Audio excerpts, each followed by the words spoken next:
आज से 50 वर्ष पहले की घटना है।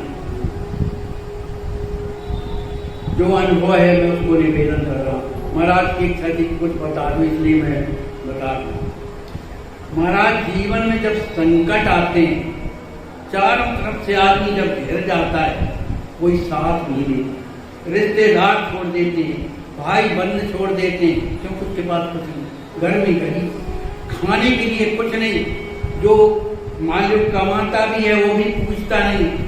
ऐसी स्थिति में कोई साथ नहीं देता, देता है तो सदगुरुदेव भगवान और या किरात किशोर, इनके अलावा कोई साथ नहीं। एक घटना अपने घर की है महाराज। आज से 50 साल पहले घर में बहुत गरीबी थी महाराज, और उसका कारण ये थी कि हमारी माँ जो है अस्पताल में मर गई थी।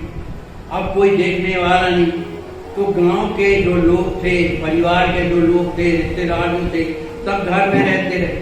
तो पुराने जमानों में पेटी एटी तो कोई रखता नहीं था, तो कोई बखारी में, किसी में डबला डबुलिया में धन दौलत पैसा डाल देते, सब ले गए महाराज। जितने बर्तन थे वो भी ले गए, घर में जो खाने को भोजन था उसको भी ले गए। अब ये स्थिति आ गई कि गरीबी के कारण जीना मुश्किल हो गया महाराज। सब कोई है दृष्टि से देखते थे, कोई भी हो। अब मन इतना दुखी हो गया, इतना दुखी हो गया कि अब किसका सहारा नहीं। पर सरकार की कृपा, शरणागत हो गए थे, केवल उन्हीं का सहारा था और किसी का नहीं, किसी के पास जाते नहीं थे। हमारी एक बहन थी महाराज जी, वो 12-13 साल की थी। उसको जो है पेट में फोड़ा हो गया। अब वो फोड़ा इतना बढ़ा अंदर ही अंदर, पैसे ना होने के कारण दवा नहीं करवा सकते, कहाँ जाए। वो तड़पती थी रात में, लेकिन भगवान की कृपा से वो पूरा फूटा, इधर से पूरा। और मवाद इतनी बहती थी, इतनी दुर्गंध करती थी कि वहां बैठने वाले लोग बैठ नहीं सकते। वो मवाद कई दिनों तक बहती रही।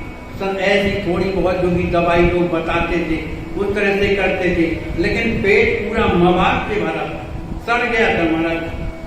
हमारे पास पैसे नहीं, किससे मांगे, किसके पास जाएं, कोई नहीं देता रहा। आखिर और घर का पूरा काम करना महाराज, घर की खेती करना, उस खेती में भी महाराज परिश्रम करते थे, लेकिन पैदा कुछ नहीं होता। ये स्थिति वो हमने आंखों से देखी है महाराज। हम दोनों के दोनों जो है जाकर के काटते थे धान, गहाई करते थे, तब थोड़ा सा अनाज मिलता था, उसमें भी घर का खर्च नहीं चलता।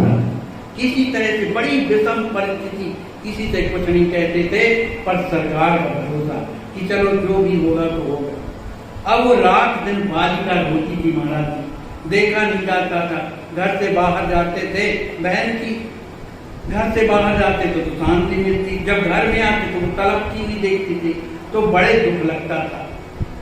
तो एक दिन की बात है महाराज जी, जब काफी दिन उसका वो मवाद बहता रहा, कैंसर ही हो गया था महाराज, तो मवाद बहता रहा। तो एक दिन जब हम अपने खेत से आए धान काट करके, दोपहर का समय था, तो वो बाहर जो है बैठी हुई आंखें मूंद करके और सीताराम कह रही थी। सीताराम, कभी उसने भगवान का नाम लिया, कभी नहीं लिया, सीताराम कह रही थी, उसके आंखों से आंसू बह रहे थे। अब मैं गया, मैंने उसका नाम राधा था, मैंने कहा राधा, उसको होश नहीं था, वो सीताराम कह करके उसके आंखों से आंसू बह रहे थे। मैंने उसको जब हिलाया तो उसको होश आया। जब होश आया तो उसने मेरे को देखा, मैंने सिर में हाथ रखा, क्या बात है, बड़ा दुख लग रहा। कहा नहीं, आज हमको जो आपकी फोटो में किशोरी जी बैठी, उनने हमको बुलाया। झूठ नहीं बोल रहा महाराज, ब्यास गाजी में बैठा हूँ, वो घटना मैंने देखी है और जैसा उसने बताया है मैं वो कह रहा हूँ। तो कहा मैं बाहर बैठी थी, दरवाजा बंद था, सांकट चढ़ी थी, अंदर से किसी ने भड़बड़ाया, तो मैंने सोचा शायद कुत्ता उत्ता घुस गया होगा। तो मैंने जैसी सांकट खोली, वो अंदर गई, तो एक कमरे में, जिस कमरे में हम पूजा किया करते थे, वो कमरा अंदर था, तो कुछ अंधेरा रहता था। तो उसका बताना है कि हम जैसे ही अंदर गए तो जिस कमरे में भगवान विराजे रहते हैं, उस कमरे में खूब प्रकाश, खूब दिखाई दे रहा था। और उसी प्रकाश में जो आपकी फोटो में किशोरी जी बैठी है, यही बैठी थी। और उन्हें हमको ऐसा बुलाया, वो हम गए और जाके उनके चरणों में प्रणाम किया। और उनके चरणों को जैसे ही पकड़ा तो कह रही थी रुई जैसे कोमल। उनने हमारे सिर में हाथ रखा और कहा तुम चिंता मत करो, सब ठीक हो जाएगा। और ऐसा कहा, उधर अंधेरा हो गया और तब से पता नहीं मुझे कैसा लगता है, मैं उठी और कुछ दिनों 8 ही 10 दिन हुए होंगे ज्यादा, और उसका शरीर छूट गया। तो ये सब भगवान जो दिखाते हैं, इन्हीं से तो विश्वास होता है कि कोई है। यही सहारा आगे जीवन में चल करके आप लोगों का दर्शन मिला है। बोलिए श्री गुरुदेव भगवान।